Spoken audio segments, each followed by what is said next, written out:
Hello বন্ধুরা, সকলে কেমন আছেন? আশা করি ভালো আছেন। তো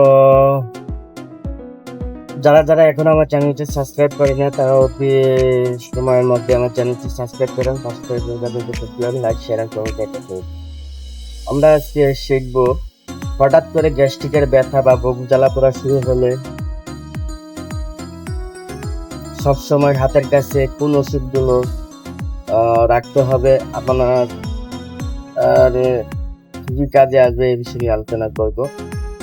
তো ভিডিওটি স্কিপ না করে পুরো ভিডিওটি দেখার জন্য অনুরোধ হলো, অনেকে কি শিখতে পারবেন। তো এক নম্বর আমি যে বলবো, যে বিষয়টি নিয়ে আলোচনা করবো, সেটি হলো কুসুম গরম পানি পান করা। গ্যাস্ট্রিকের সমস্যায় কুসুম গরম পানি জাদুর মতো কাজ করে। এটি পরিপাকতন্ত্র পরিষ্কার করে এবং জমে থাকা গ্যাস বের করে দিতে সাহায্য করে। সকালে খালি পেটে বাড়ি খাবারের 30 মিনিট পর কুসুম গরম পানি খেলে হজম প্রক্রিয়া ত্বরান্বিত হয় এবং গ্যাসের সমস্যা তো। 2 নম্বরে আমি যে বিষয়টি নিয়ে আলোচনা করব, সেটি হচ্ছে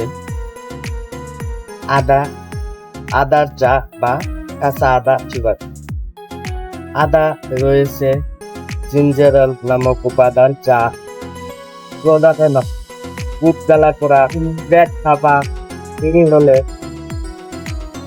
এক টুকরো আদা সামান্য লবণ দিয়ে চিবিয়ে খান, অথবা 1 কাপ পানিতে আদা প্রতি চা বানিয়ে পান করুন। এটি পাকস্থলীর অ্যাসিড শান্ত করে তাৎক্ষণিক সাহায্য করে।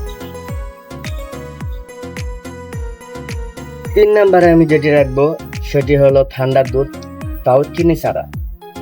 পাকস্থলীতে অ্যাসিডিটি মাত্রা বেড়ে গেলে, বুক জ্বালা পোড়া হলে 1 গ্লাস ঠান্ডা দুধ চিনি ছাড়া পান করলে পাকস্থলী অ্যাসিডিটিকে নিয়ন্ত্রণ করে। দুধে থাকা ক্যালসিয়াম অ্যাসিড তৈরি হতে বাধা দেয় এবং জ্বালা পোড়া থেকে দ্রুত আরাম দেয়। তবে যাদের ল্যাকটোজ ইনটলারেন্স বা দুধের সামান্য সমস্যা আছে, তারা এটি এড়িয়ে চলবে। 4 নম্বরে আমি রাখবো লবঙ্গ চিবানো। লবঙ্গ পাকস্থলী গ্যাস দূর করে এবং হজম শক্তি বাড়াতে সাহায্য করে। যদি হঠাৎ গ্যাস বা পেট ফুলে যাওয়ার মতো অস্বস্তি হয়, তবে 2 পিন লবঙ্গ মুখে দিয়ে চিবিয়ে রসটি গিলে ফেলে। এটি পাকস্থলীতে লীলা তৈরি বাড়ায়, যা হজমে সহায়ক।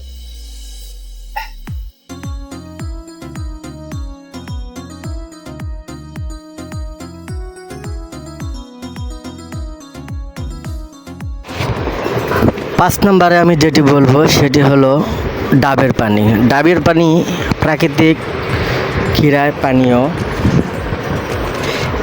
এটি পাকস্থলী অতিরিক্ত অ্যাসিডিটি পরিবেশকে শান্ত করে, পিএইচ লেভেল ঠিক রাখে। ডাবের পানিতে থাকা পটাশিয়াম এবং ইলেকট্রোলাইট হজমে সহায়তা করে এবং শরীরে হাইড্রেটেড রাখে। দারুচিনি ও এলাচ। হজমের জন্য দারুচিনি অত্যন্ত উপকারী। 1 গ্লাস পানিতে আধা চামচ দারুচিনি গুঁড়ো ফুটিয়ে খেলে পেটের বায়ু দূর হয়। অন্যদিকে এলাচ হজম রস নিঃসরণের জন্য সাহায্য করে।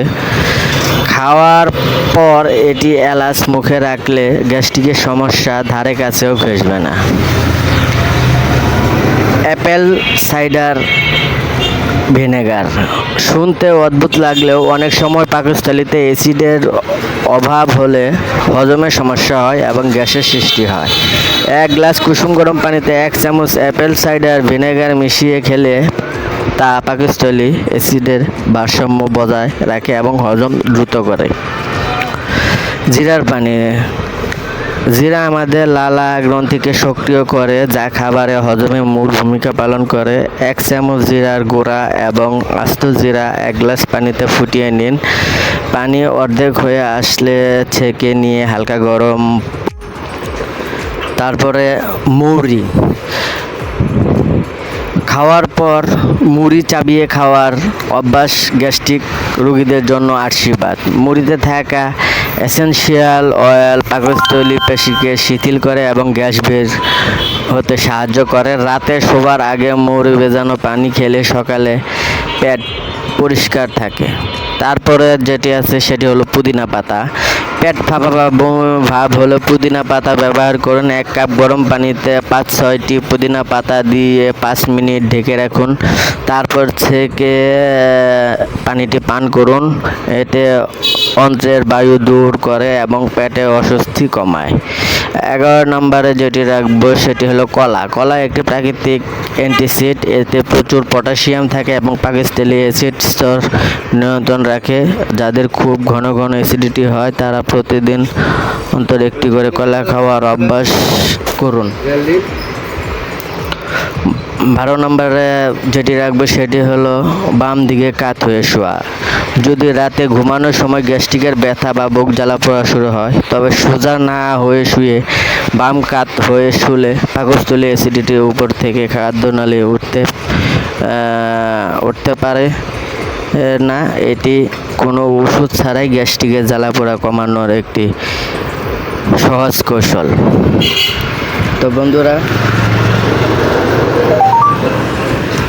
কেমন লাগলো ভিডিওটি তা অবশ্যই কমেন্ট বক্সে জানাতে ভুলবেন না। চ্যানেলটিতে নতুন হলে অবশ্যই চ্যানেলটি সাবস্ক্রাইব করুন, পাশে থাকা বেল বাটনটি ক্লিক করবেন, লাইক শেয়ার এবং কমেন্ট করতে ভুলবেন না। সকলে ভালো থাকবেন, সুস্থ থাকবেন।